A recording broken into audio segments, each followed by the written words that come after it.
Hello, welcome to Thursday night's Hotline Live with Record Sport. My name is Daniel Caw, and no gimmicks tonight, guys. No gimmicks. I'm joined by the 2/3 of the dream team, Jackson and Scott McDermott. How's it going? I'm not bad, John Terry. How are you? You're part of that dream team, Daniel. Listen to this imposter. Eh? Listen, I've got the captain's armband on. The full kit. How's it going? You both all right? Yeah. Yes. What? Yep. Wonderful. A bit D-mob happy, actually, Dan. Aye, go on. Yeah. Well, you've decided to go away on holiday, haven't you? That's true. Again. Judith Chalmers. So, because of that, this is going to be your last kind of one of the nightly shows for... We're having a close season now, aren't we? A Hotline close season, which will be a lot shorter than any of the clubs in the country will have, obviously. I think we're down to a couple of days here and there. But Dan, while you're away, obviously, I think it's important that, because we've got a lot of regular sort of viewers, and I think it's important that they know, obviously, even though Dan's not here to host it and lift trophies and sort of all round be the Ryland Clark guy, if there is significant breaking news at any point over that couple of weeks, you can look out for some Hotline Live specials, because obviously, we'll stick to our usual kind of 6 p.m. slot. And if there are major events, and we do expect, Scott, don't we, some major events over the next, I'd say probably week, then we'll be here. We'll be here without you, Dan. We'll just need to struggle on without you. The masses will not go without. The show will be back. It was worth saying normally. I think the 15th of June we're talking about, 2 weeks. Yeah, Sunday the 15th of June, and then that's us into the new season. Not long at all. No. Just a wee break. Plenty of comments coming in. If you want to get involved in the conversation, please do so in the comment section, and we'll try our best to read it out if it's decent. Where should we start then, guys? Steven Gerrard, I think, Keith. Yeah. You asked me a question about it, or you just... Well, I was going to say, is he a man that we can continue to link with Rangers? It looks. I was going to say highly unlikely. I felt for a while, and let's go back to about a week or 10 days ago, when it seemed to be the accepted kind of truth or knowledge or wisdom that Steven Gerrard was all but already appointed. So much so that bookmakers were starting taking bets on him. And on that day, I spoke to a source who has an in with Steven in the Middle East. And he just said, well, I'd put the brakes on a little bit with this. I'm not too sure.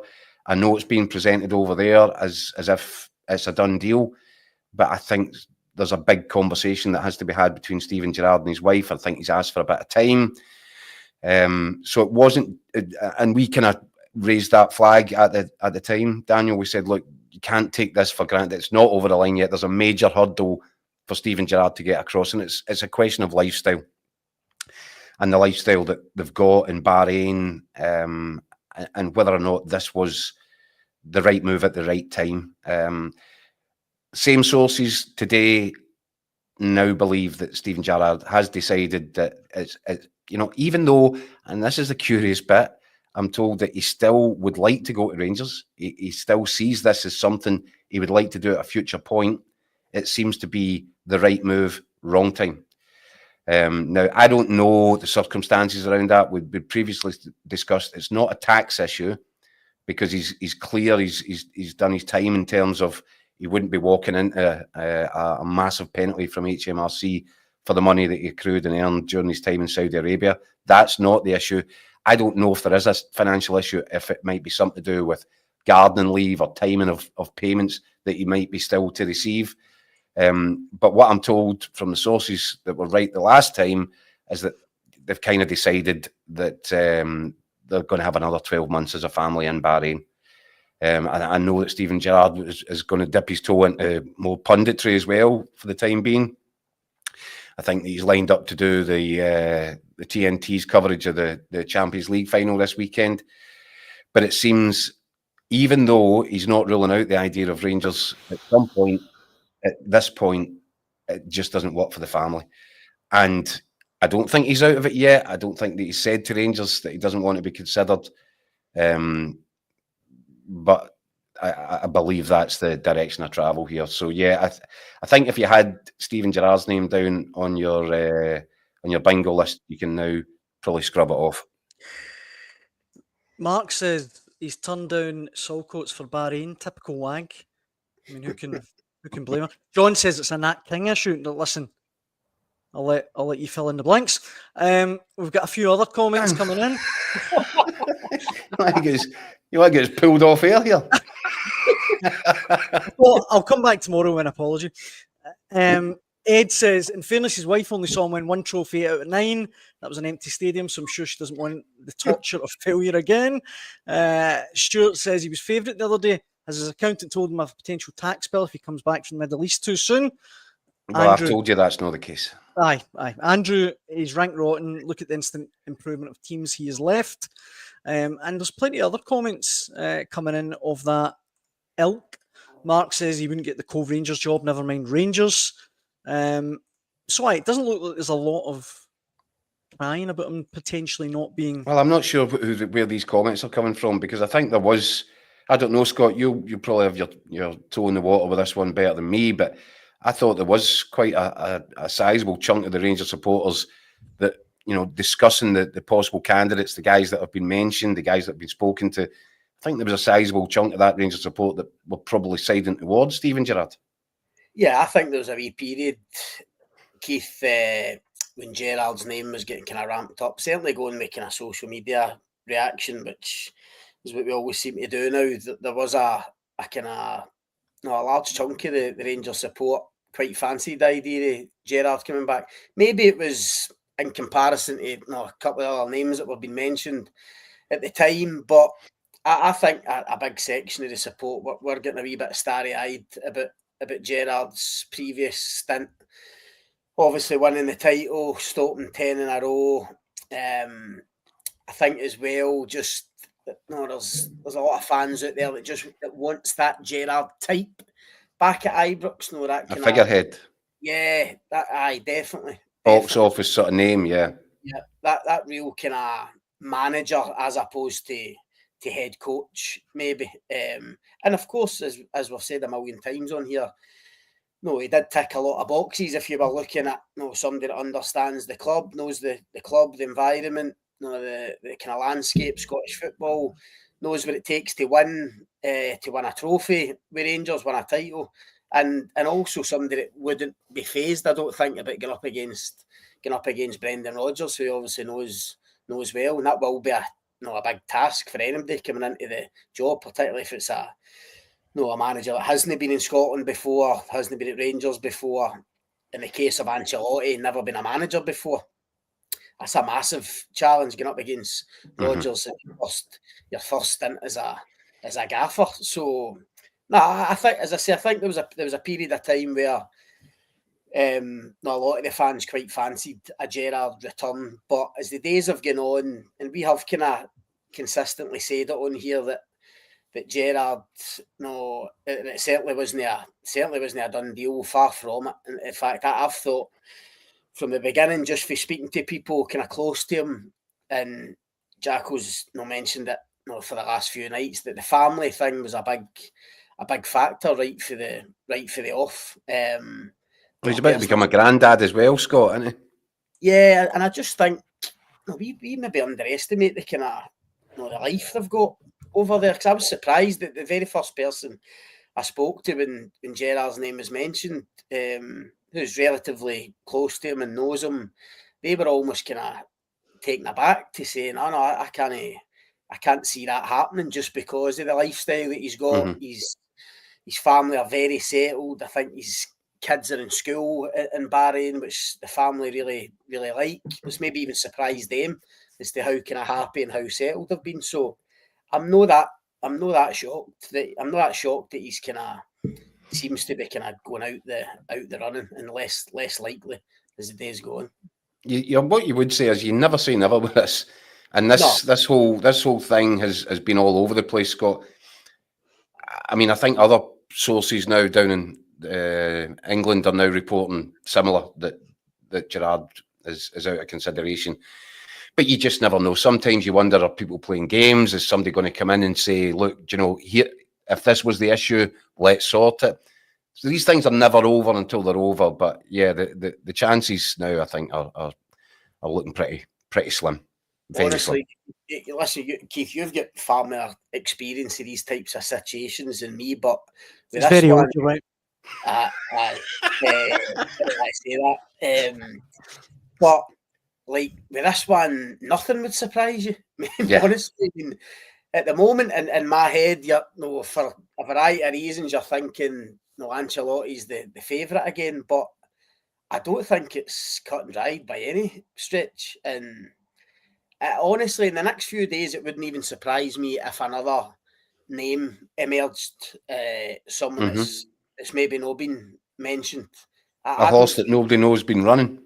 Pretty much, aye. As I say, I still think my belief at the moment is that Ancelotti would be favourite for a variety of reasons that we've kind of spoken about in the last few nights. But this has been kind of so topsy-turvy, so hard to get a handle on, that nothing would surprise me. And if another name emerged in the next couple of days, whether they got the job or not, but if another name emerged, it certainly wouldn't surprise me.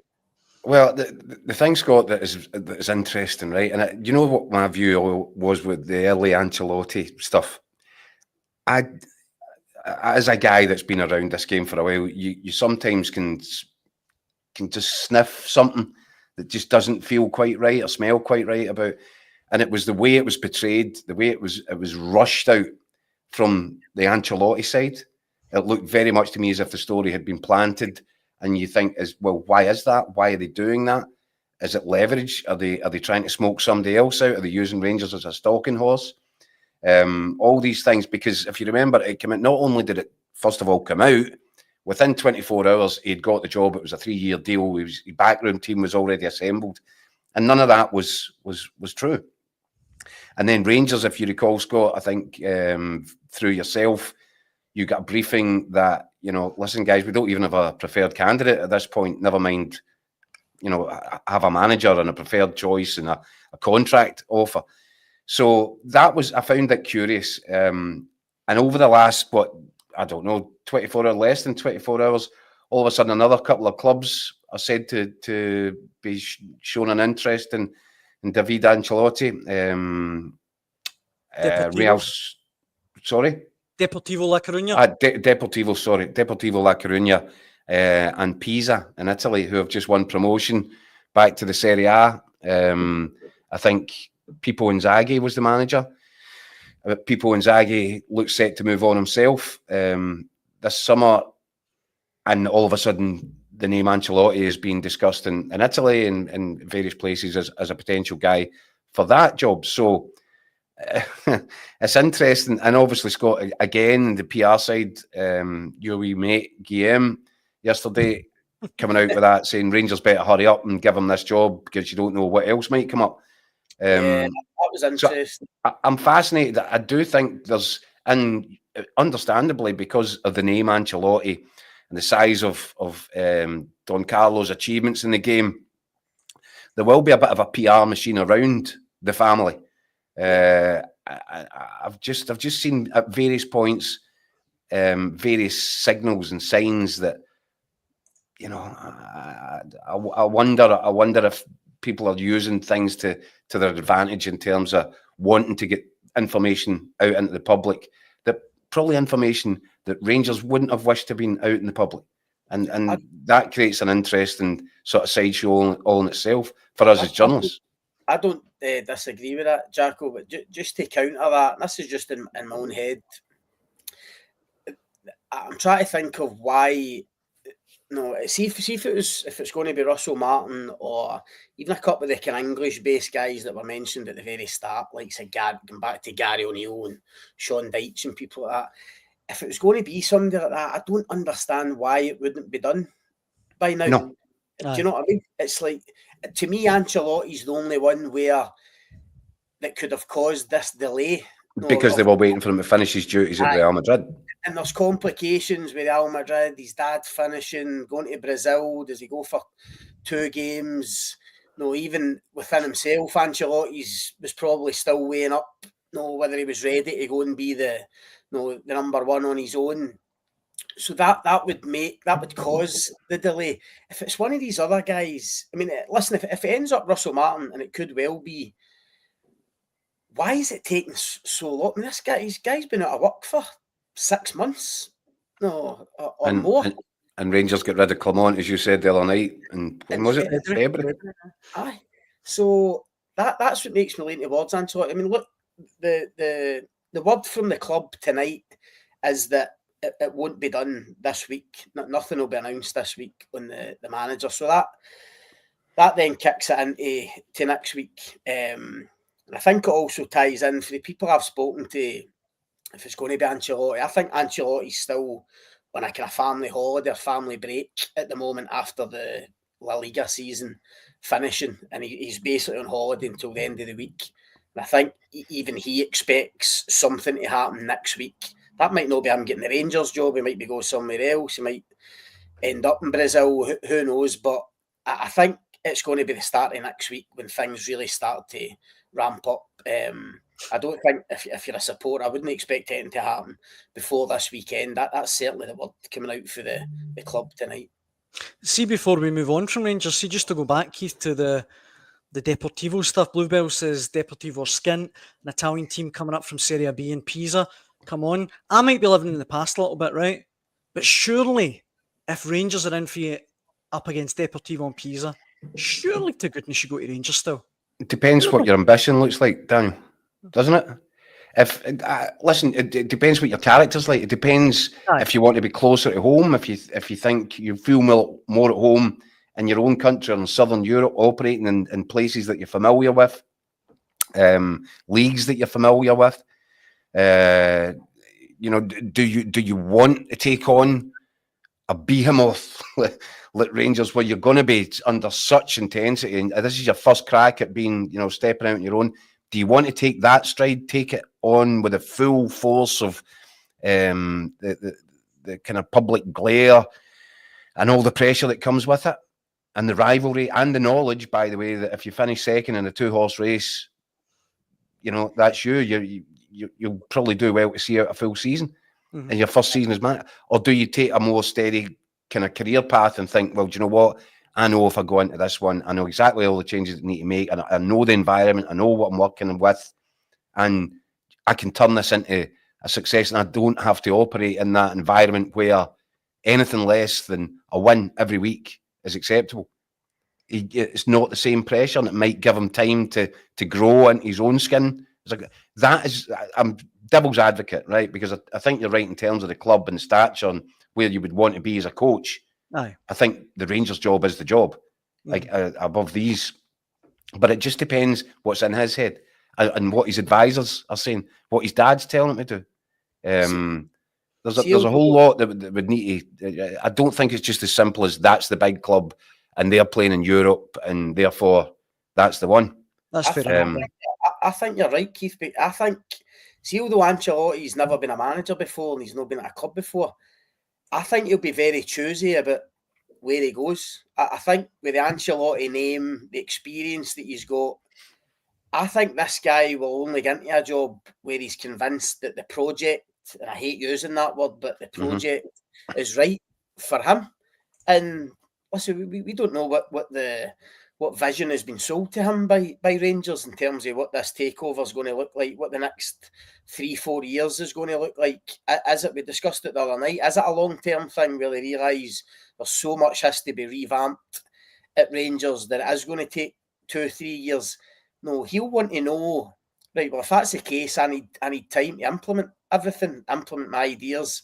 Which is all well and good in theory, Scott, but you and I both know in practice it'll be different.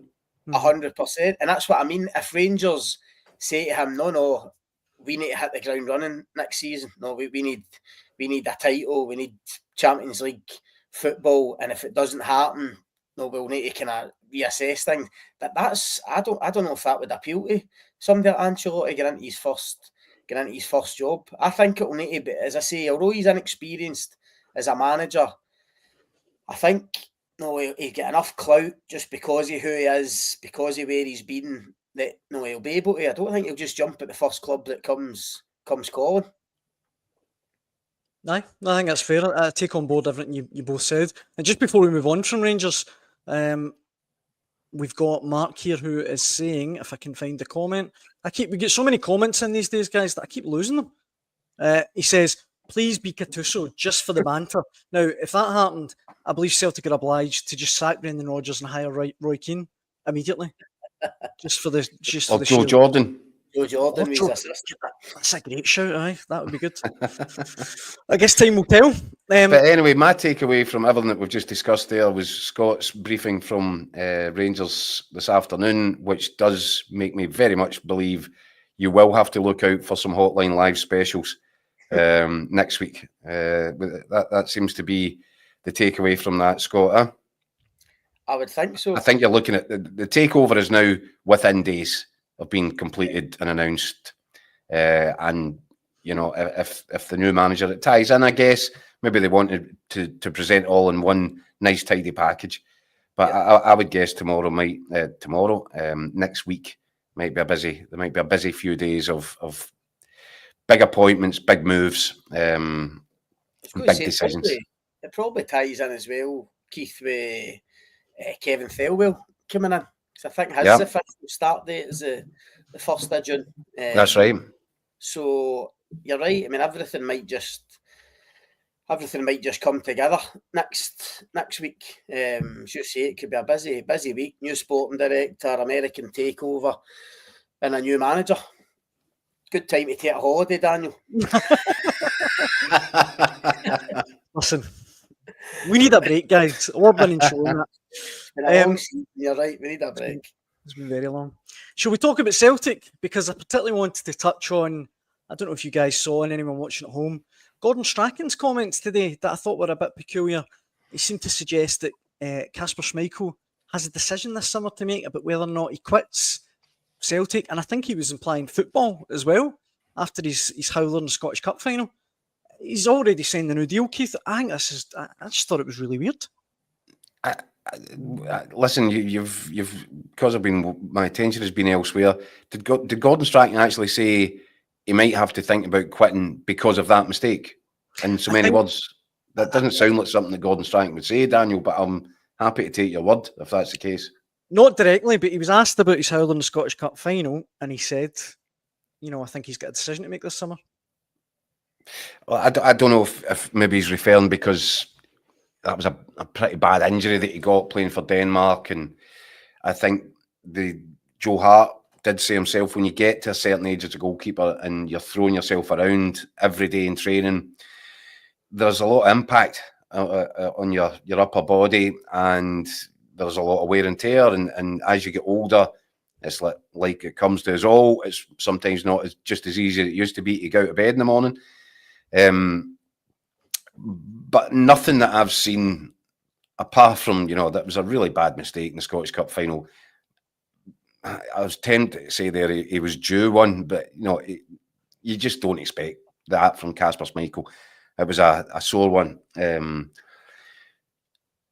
But I've not seen anything in terms of his form or alarming signs that he's looking too old to do the job. I think Kasper Schmeichel has looked like the best goalkeeper in the country all season long, and I fully expect him to be number one for Celtic again next season. I don't have any doubt about it. I find it a curious thing. I've got the quote in front of me now. Strachan says, there'll be signings this summer you've probably never heard of, but you'll be talking about them big time in a year. The club have a plan, it usually works. They'll be looking at attackers overall and perhaps a goalkeeper. I expect there'll be some big decisions on Rodgers' mind for the rest of the squad. Kasper Schmeichel will have a decision on whether he wants to keep going or call it a day. No, that strikes me off, Daniel. That Gordon Strachan doesn't realise that Kasper Schmeichel signed a new deal. That's exactly what that sounds like. Yeah. As much as I like wee Gordon, that wouldn't really surprise me. It sounds as if he's not realised he signed a year extension because And he's taking it for granted that he's just signing 1-year contracts, and that every summer he's going to have that decision again. Do we go again next season? Not realising that he's already decided that he is going again next season. Yeah, I think I like your theory there, Scott. I mean, Stuart says, should he not be more concerned about getting Dundee a new manager? Which I think is a fair point. Well, we actually got a lot of comments about Schmeichel though off the back of that. Thomas says Schmeichel will be no great loss because they're much better in the Scottish Cup finals. Performances lately haven't been up to scratch. Give Sinizalo the gloves. David says Rodgers knew he shouldn't have played in the final. He wasn't fit enough. It was disrespectful to the goalkeeper Brendan dropped to make room for an unfit goalkeeper, which backfired. Stephen, though, says, doubt you'll get a decent keeper playing for Celtic unless they're at the end of their careers. The last couple were there just to retire.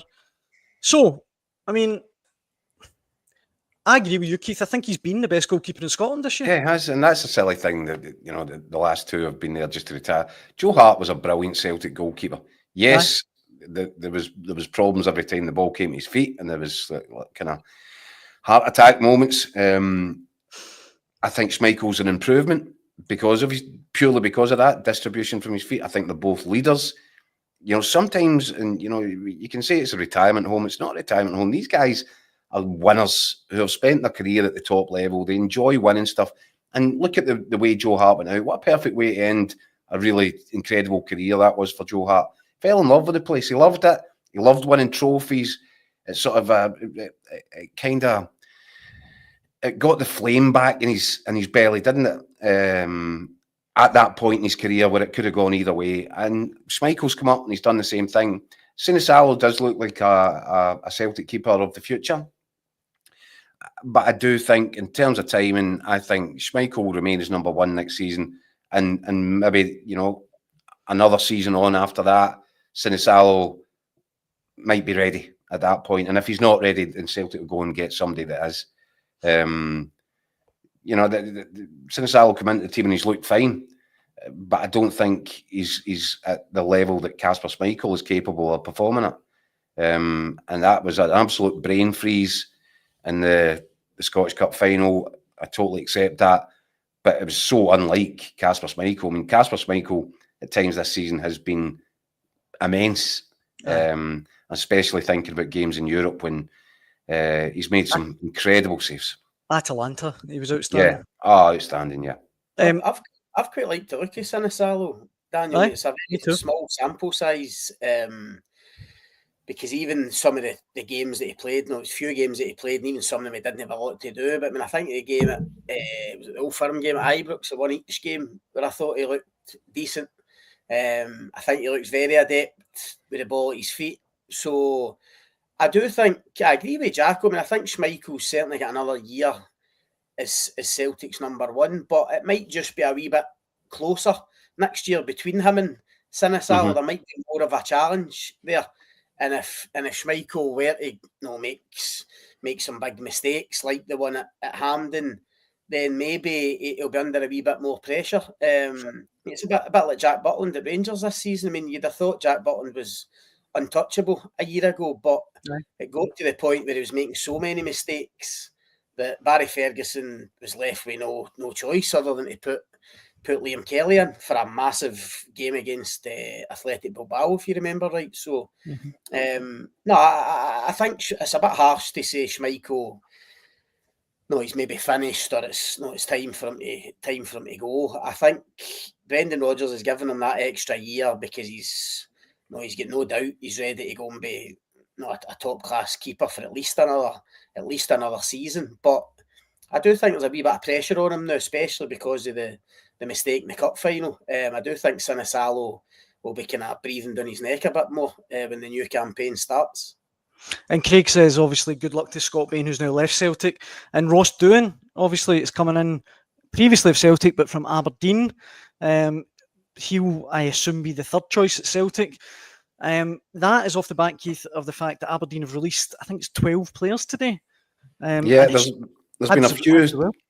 There's been a few calls around the country over the last few days, isn't there? People looking at, assessing last season, assessing what's required for next season, making big changes. The the amount of players, what was it, 13 we counted at Easter Road, and that's on the back of such a strong season, and there's some big players in there, guys that have made big contributions to the Hibs campaign. I know Triantis and Rocky Triantis has Bashiri. been such a big influence in the middle of the pitch. Rocky Bashiri, Hibs haven't given up hope of keeping him. They've entered into contract talks.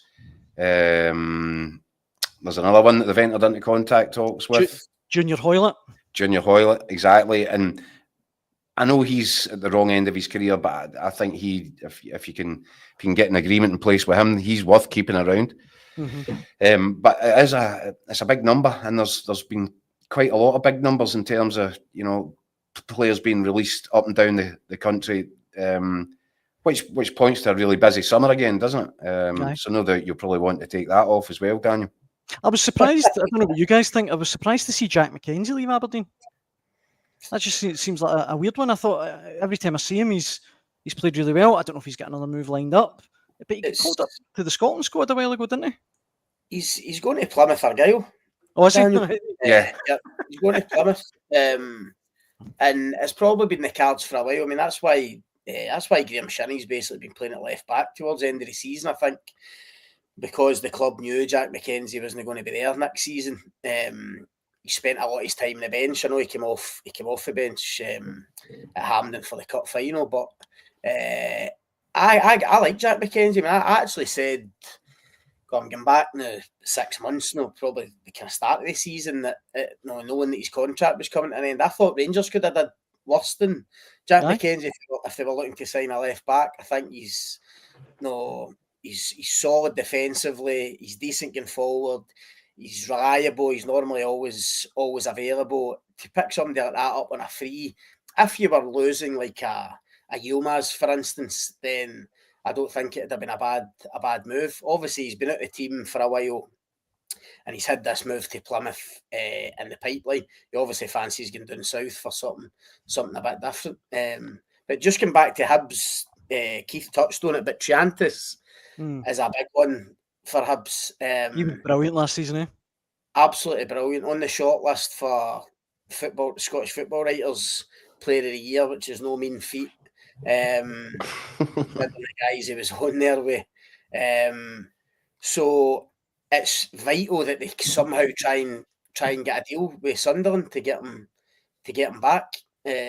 Hopefully try and get him in a permanent, but it's difficult because he's been so good at Hibs. Sunderland might want to keep him. It'll have attracted other clubs, so that's a big one for Malky Mackay and David Gray to try and get Triantis back, because you think how good Hibs were, obviously, the kind of second part of the season. Triantis in central midfield was pivotal in that. Do you know what I mean? I put some comments up there, Keith, from our good friend Gianni, who he's on the money. He's on form tonight. It's been a while. I mean, that's outrageous. Just because I didn't know he was going to Plymouth. Do you know what I mean? That's what you guys keep me right. You're on holiday mode already, Daniel. You've switched off. You've checked out. I'm having none of it. I'm a professional. Well, I'll tell you something. Then why haven't you asked me about Jeremy Frimpong? That's what's coming to very next. Oh, you just thought you'd go down the houses and speak about Aberdeen and Hibs and all that. We had a Celtic conversation. Right. Exactly. So let's talk about Jeremy Frimpong. He's on the verge of a move to Liverpool. He's on the verge of a move to Liverpool. Yeah, and as part of that, Celtic are going to get the bin bags out again and catch some money falling out of the sky. I think it's important to clarify there have been reports, I think even on our website earlier, which weren't just accurate enough for our liking. The figure I believe that Celtic stand to pocket from this Jeremy Frimpong's move to Celtic is close at the £3 million mark, rather than I think it was being quoted as over 6. I think it's a lot closer to 3 than 6. But still, that's a significant chunk of money just to drop into your lap, isn't it? For a player who left a while ago, you haven't had to pay him, and every now and again, just somebody gives you just another big chunk of cash. So great for Celtic's bank balance, and it can only help in terms of what Brendan Rodgers looking to achieve over the course of the summer transfer window in terms of incomings. And we should clarify, I think we were speaking before we came on here, it's actually a percentage of the profits Celtic are due, rather than, if Liverpool buy him for 40 million, they don't get cut the 40 million, it's profits above and beyond what they paid for him. I think a lot of Celtic fans were expecting a big payday, but 3 million quid, as you say, Keith, for doing absolutely nothing. It's not bad, is it? It's not bad, Not bad if you can get it. It's the perfect example of your player trading model working, isn't it? I mean, teams bang on about this, especially Celtic and Rangers, but when you get Frimpong's at Man City, Celtic got him picked him up. For Buttons, wasn't good enough for Man City, but obviously seen something in him. Comes up here, I think he was only maybe here a year, 18 months tops, but impressed so much that he moves on.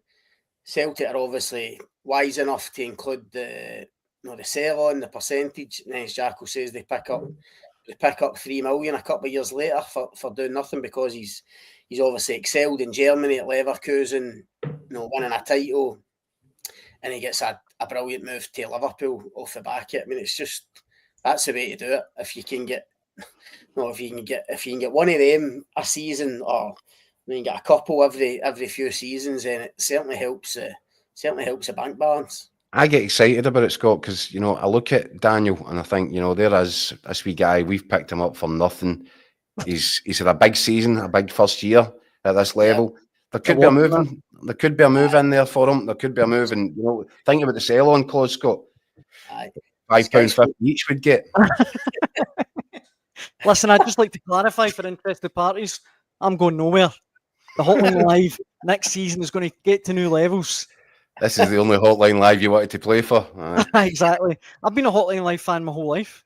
You say that until a big bid comes in, Daniel, and your head will get turned. No doubt. No chance. Last little bit of Celtic news though. William there saying Keith hope Celtic signed a Danish striker. Been after him for a few seasons now. Looks quality. I think he's obviously referring to Kvistgaard. Yeah, it sounds like it. Rumours that West Ham are after him. That has been swirling around down south this afternoon that West Ham might have entered the sort of a race for Kvistgaard's signature. And if that's the case, it's a little bit like we were talking last night. It becomes really difficult if you're bidding against Premier League sides. It becomes almost impossible because of the level of finances that are available, not just in terms of what a West Ham might be able to pay in terms of a fee, but then what they might be able to offer the player in terms of wages. So that's tricky. And you wonder, this guy has been on Celtic's list. Celtic identified him, I think it's possibly around 2 years, maybe even more than that, longer ago. And they've just not, for whatever reason, pulled the trigger on it. And I would get a little bit concerned if a West Ham gets interested, because the next thing you know, somebody else down there is interested. And if you find yourself bidding against clubs from the English Premier League, I think you're going to have a real difficult time putting an offer together in terms of the fee and in terms of the wages that could rival or get close to anything that might be available south of the border. I think it's a tricky one. That's a bad sign. It's a bit of a red flag.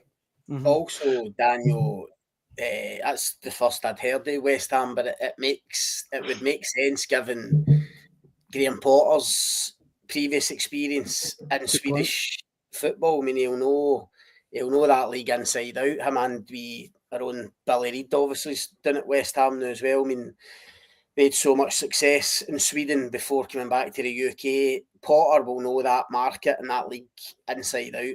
What, the Scandinavian in general, Scott, given it's Denmark? I was thinking that it's Denmark. Sorry. Scandinavian, Jacko, thanks. No, I bailed you out there, didn't I? I've bailed you right out with the Scandinavian get out clause. Listen, these countries are all the same. He'll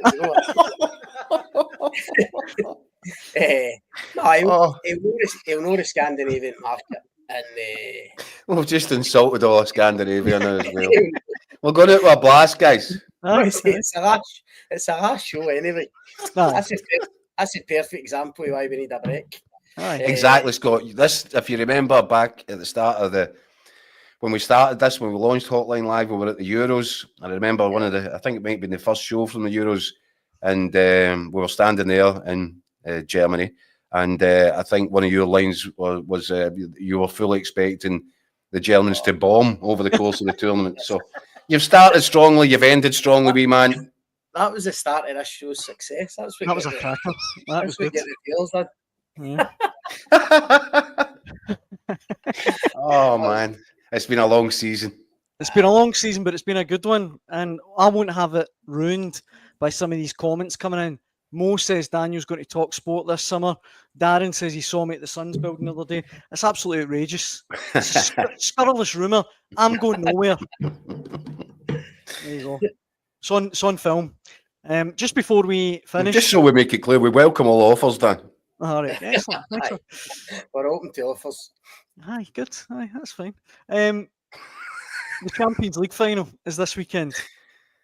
I think I know who you're going for, Keith.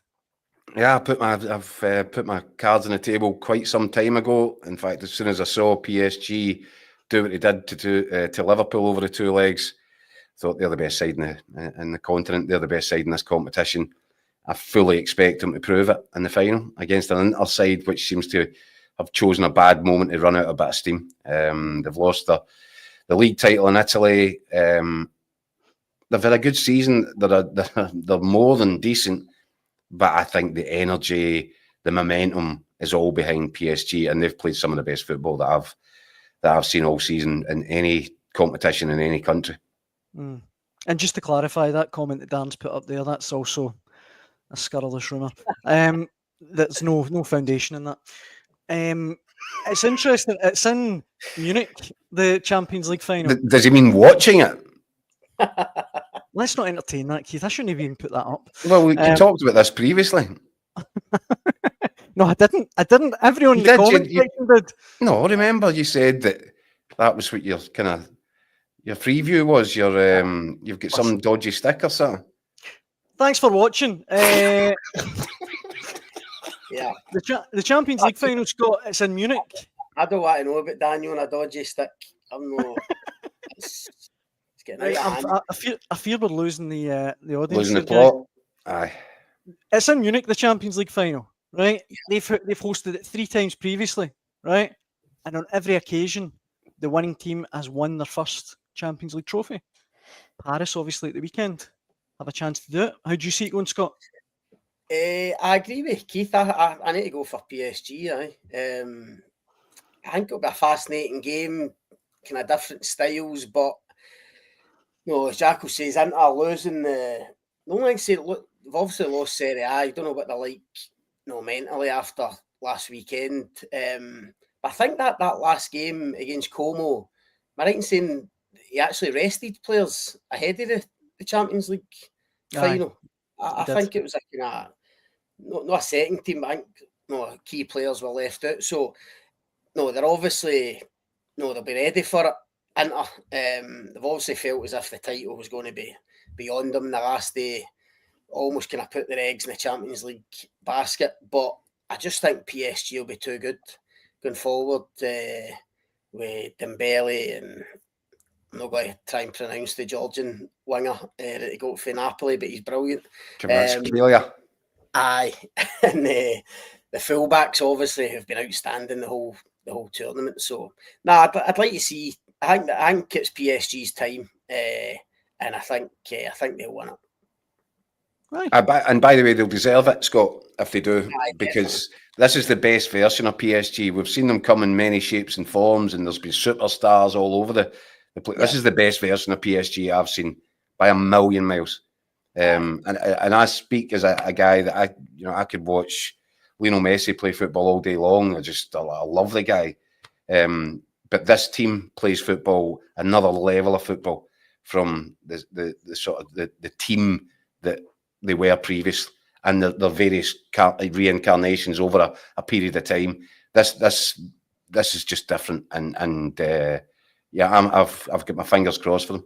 And usually I wouldn't say that as well, because you don't want the teams that have got all the kind of oil money behind them or state sponsored to win things. I'm not a fan of that, but I'm a fan of what they've done purely in a football aspect to develop and put this young, vibrant team together, which is the best version of PSG that I've seen.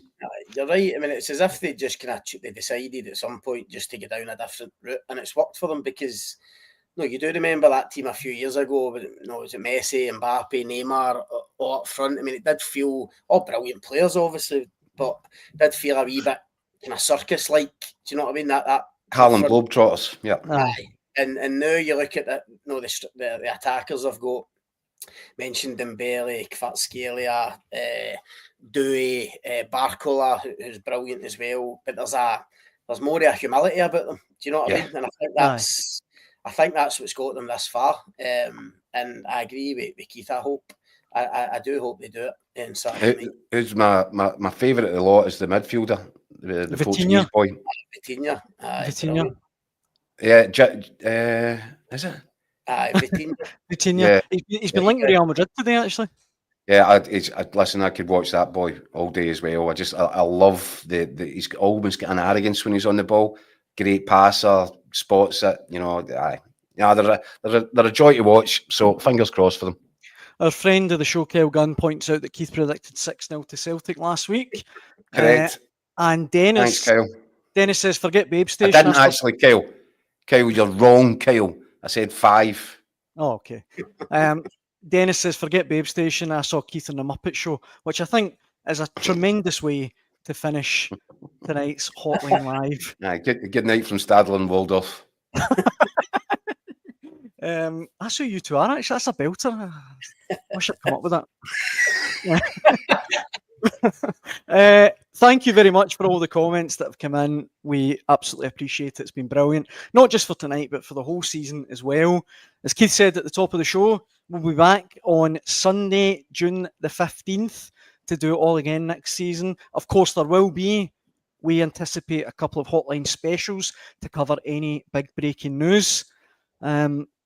Keith, Scott, anything you want to add on the back of that?